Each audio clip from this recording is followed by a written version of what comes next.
Hi, I'm James from Pulse Motorsport in the UK. About 3 years ago, I started talking to my colleague now, Matt. I was a hobbyist, so I've been in hobby for 10, 15 years, Evos and Skylines, and he wanted to set up a business, so we both did it together. So he's been doing this for about 20 years. He started on Jap cars, primarily doing Evos, JZs, Skylines, all that kind of stuff. And then he went more to the VAG scene. So he did that for 10 years, building VRTs, growing really well in the past 2 years. So World War II Hangar parts store, they used to fly Lancasters out of it. We can make as much noise as we want because we've got the dyno in here and nobody really cares. And there's nothing around us, and there's an airfield runway there that we're trying to get use of. We like to do it so we do the builds in-house. We don't want to take anyone for mapping. We don't want to take wiring loom. We don't want anyone to build our engines because we feel that we can provide the service. So if anything goes wrong, then we've got it all in-house and it's all covered. So we do fabrication, we do engine builds, we do wiring looms, we do like PDM systems. Well, we tune any ECU.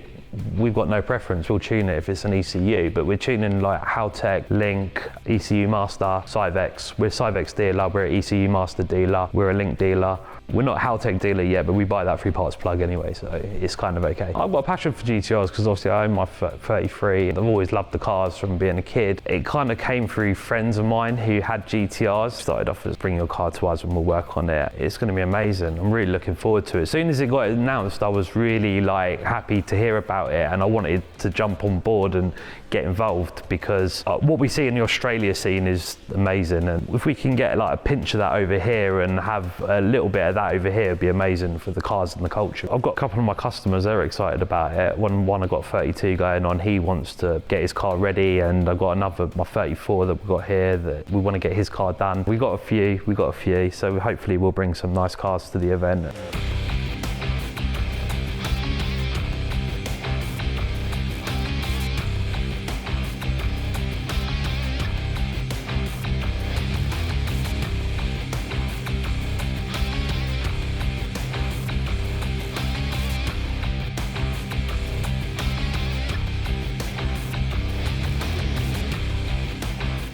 So it's a Sunline racing demo car. It's literally just landed from Japan. It's got a HKS Step 3 2.8 engine in it, but the customer is very particular about keeping it historically correct to the way it was built. It's got the T88 on it, it's got all the old school stuff. We're just putting a OS88 in it. We're gonna modernise it up a bit with a trigger kit, some new cams, new injectors. We're putting a Haltech on it, put some safeties on it and make sure he can enjoy the car and use it. So that's a 34 V-Spec 2, and we're doing a HKS Step 2 2.8 engine on it. He's looking for like 700 to 800 horsepower. He just wants a nice road car to use. So nothing too wild, just a nice drivable, streetable car.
Hi, my name's Matt. I'm the tuner here at Pulse Motorsport. So it's originally EJ25 block. I originally built for myself quite a few years ago. I never actually got to putting it together. A customer came along. The car came from, it was international import basically. He needed a replacement engine. He saw what I was doing, taught me into letting him put it in his car. The EJ25 block's just chocolate. It's as simple as that. There's just no strength in it. They just fall apart when you go big power. The EJ20's just got more meat on it. The whole design of the block's a little bit better. Closed deck where the EJ25 is not really closed deck. They convert them, but the sleeves are still very thin, and we wanted to stroke it from a 2.5, but the problem is the rod ratio goes, basically you can't rev it. It's pretty bad. So we've done 90mm deck plates to make the block wider, 90mm longer rods, so you can rev it to bring the rod ratio better than a 2 litre for response capacity, so it's a 2.7 from a 2.5. I don't think you can completely solve the problem in a Subaru because it's only got 6 studs on the head. It's not that great to begin with, but it's basically a lock ring. Because it's got a Darton sleeve, it's got one side of the crush ring